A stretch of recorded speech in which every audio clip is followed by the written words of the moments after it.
कभी संत, कभी बलात्कारी, तो कभी हत्यारा बनने का मन क्यों करता है? देखिए, मानव मन से जुड़ा आज का यह विषय बड़ा ही जबरदस्त है। आपको इसे पूरा सुनना चाहिए। इस वीडियो को पूरा सुनने और समझने के बाद आप प्रकृति के काम करने का तरीका जानेंगे, मनुष्य के मन का मनोविज्ञान जानेंगे। मन बड़ा ही बलवान है, आपने ये कई बार सुना होगा। और आपको चलाने वाला यह शक्तिशाली मन निरंतर कार्य करता रहता है।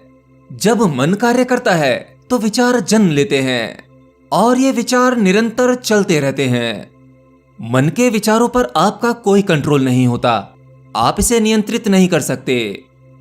ज्यादातर सभी विचार आपकी बिना परमिशन के आते जाते रहते हैं। तो क्या आपने कभी सोचा है कि किसी भी छोटी सी बात पर आप अचानक से इतने क्रोधित हो जाते हैं कि आपके मन में किसी की हत्या करने के विचार आने लगते हैं? हालांकि आप अपने आप को जानते हैं कि आपका स्वभाव ऐसा नहीं है। आप अपने आप को बहुत दयावान, बहुत अच्छा व्यक्ति मानते हैं। आप किसी का बुरा सोच भी नहीं सकते, करना तो दूर की बात है। फिर अचानक से आपके मन में यह हत्या करने के विचार कैसे आते हैं?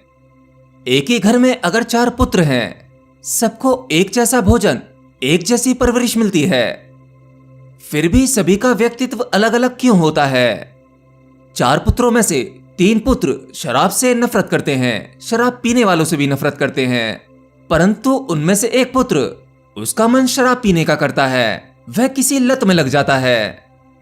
आप अपने आप को इतना सज्जन मानते हैं, महिलाओं की रिस्पेक्ट करते हैं, जो महिलाओं पर अत्याचार करता है उससे घृणा करते हैं, परंतु आपका इतना सज्जन होने के बावजूद भी कभी कभी आपके मन में किसी का बलात्कार करने का विचार कहां से आ जाता है?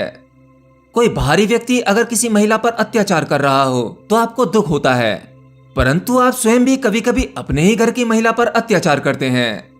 अपनी ही पत्नी से घृणा करने के विचार आपके मन में कहां से आते हैं?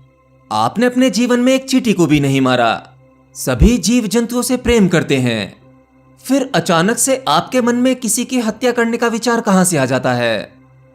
देखिए, आप सब इन सभी गलत कामों को नहीं करना चाहेंगे और ऐसा सोचते भी नहीं हैं, परंतु आपके ना सोचने पर भी कभी कभी इस तरह के विचार आपके मन में जरूर आते होंगे और कई बार तो यह प्रैक्टिकल हो जाता होगा। तो चलिए अब समझते हैं कि ऐसा क्यों होता है। समस्त ब्रह्मांड एक ही ऊर्जा से संचालित है, जो आपको दिखता है वह भी और जो नहीं दिखता वह भी, जिसे आप अलौकिक लोक या अन्य लोक कहते हैं। तो जब यह सृष्टि नहीं बनी थी तब यहां कुछ नहीं था और कुछ नहीं ही शून्य था और शून्य में ही पूर्ण समाया जा सकता है। फिर उस ऊर्जा में कंपन के कारण एक धमाका हुआ, जिससे यह परम ऊर्जा इकट्ठी होकर पदार्थ बनी। सूरज, चांद, सितारे, ये अरबों खरबों प्लेनेट बने, ये पृथ्वी बनी। पृथ्वी पर जीवन आया, करोड़ों सालों के बाद मनुष्य का अस्तित्व आया और यह सब कुछ उस कुछ नहीं से आया जो था ही नहीं, यानी वह परम ऊर्जा जो सृष्टि से पहले भी थी और अब भी है और इस सृष्टि के खत्म होने के बाद भी रहेगी। तो यहां प्रकृति का एक नियम है कि यहां कुछ नष्ट नहीं किया जा सकता, ना तो यह आपका शरीर, ना ही कोई अन्य जीव। यह केवल परिवर्तित होते हैं, रूपांतरित होते हैं। चलिए मैं वापस पॉइंट पर आता हूं। तो इस पृथ्वी पर मनुष्य के विकास के दौरान अनेकों मनुष्य ने जन्म लिया और उनकी मृत्यु हो गई। इस शरीर में मौजूद पांचों तत्व में विलीन हो गए, लेकिन याद रखना, नष्ट कुछ भी नहीं हुआ। परंतु कोई भी मनुष्य अपने जीवन काल में बहुत कुछ जमा करता है। जो कुछ मटेरियलिस्टिक होता है वह सब यहीं रह जाता है, परंतु उसकी यादें, उसकी मेमोरी, उसके विचार, वो सब कुछ आकाशित रिकॉर्ड में रहते हैं, उस परम ऊर्जा में ही रहते हैं। जैसे इसे ऐसे मान लो, आकाश में एक बड़ी डिस्क है जो अदृश्य है। आप जो भी विचार करते हैं वो आपके दिमाग में छोटी सी मेमोरी में तो होता ही है, लेकिन वो सब डाटा, सभी मेमोरी उस बड़ी सी अदृश्य हार्ड डिस्क में भी पहुंच जाता है। वो सब कुछ वहां एकत्रित हो रहा है। तो इस दुनिया में हजारों लाखों बलात्कारी मरे होंगे, लाखों हत्यारे होंगे और ऐसी ही बड़ी मात्रा में शराबी, धोखेबाज होंगे। तो इन सबकी मृत्यु के बाद इनकी सबकी मेमोरी, इनके सबके विचार उस आकाशित रिकॉर्ड में सेव रहते हैं। ऐसे इस पृथ्वी पर कुछ संत सन्यासी रहे जिन्होंने उस परम सत्य को जाना, प्रकृति के सिस्टम को जाना, अनंतो अनंत लोकों के बारे में जाना। उन्होंने अपने ज्ञान का प्रसार प्रचार किया। जितना कह सकते थे उतना कहा, परंतु जितना नहीं कहा गया, जो उनके मन में ही रहा, उन सबका वह डाटा भी उस आकाशित रिकॉर्ड में सेव है। तो इस पृथ्वी पर जितने भी जो लोग कभी रहे होंगे, उन सबका मन या कहूं उनके विचार, जिसे जीवात्मा भी कहा जाता है, वह सब कुछ तरंगों के रूप में या कहूं कंपन के रूप में मौजूद है। और आपके मन में भी एक प्रकार का सेंसर जो अपने ही पैटर्न से काम करता रहता है, वह सदैव विचारों को रिसीव करने के लिए एक्टिव रहता है।